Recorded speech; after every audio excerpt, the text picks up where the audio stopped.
Thomas the Tank Engine has worked his branch line for many years and knows it very well.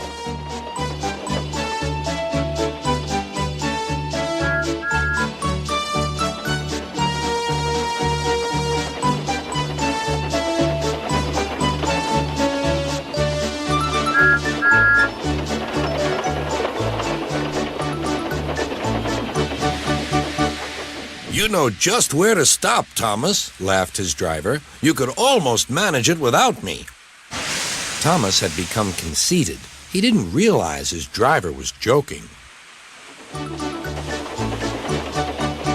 Later, he boasted to the others. Driver says I don't need him now.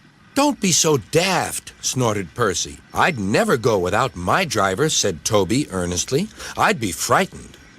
Puh! Boasted Thomas. I'm not scared. You'd never dare. I would then. You'll see. The next morning, the firelighter came. Thomas drowsed comfortably as the warmth spread through his boiler. Percy and Toby were still asleep. Thomas suddenly remembered. Silly stick in the muds, he chuckled. I'll show them. Driver said I could manage without him. I'll just go out and then I'll stop and whoosh! That'll make them jump. Thomas thought he was being clever, but really he was only moving because a careless cleaner had meddled with his controls. He soon found his mistake. He tried to whoosh, but he couldn't. He tried to stop, but he couldn't. He just kept rolling along. He didn't dare look at what was coming next. There was the station master's house. The station master was about to have breakfast. Horrors, cried Thomas, and shut his eyes. The house rocked, broken glass tinkled, plaster was everywhere. Thomas had collected a bush on his travels. He peered into the room through its leaves. He couldn't speak. The station master was furious. His wife picked up her plate. You miserable engine, she scolded. Just look what you've done to our breakfast. Now I shall have to cook some more. She banged the door. More plaster fell.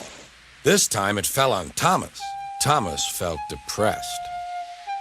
Workmen propped up the house with strong poles and laid rails through the garden. Then, the Scottish twin engines Donald and Douglas arrived.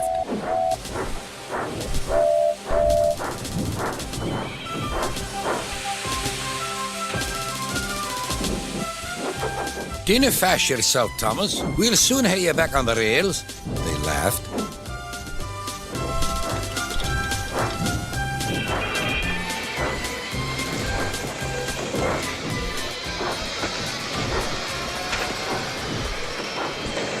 Donald and Douglas, puffing hard, managed to haul Thomas back to safety.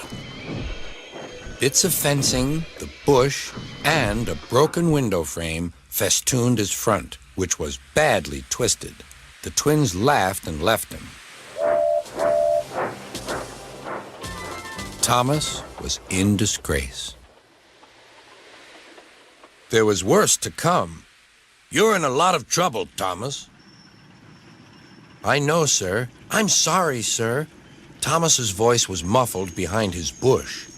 You must go to the works and have your front mended. It will be a long job. Yes, sir. Meanwhile, a diesel rail car will do your work.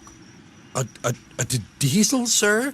Thomas spluttered. Yes, Thomas. Diesels always stay in their sheds till they are wanted.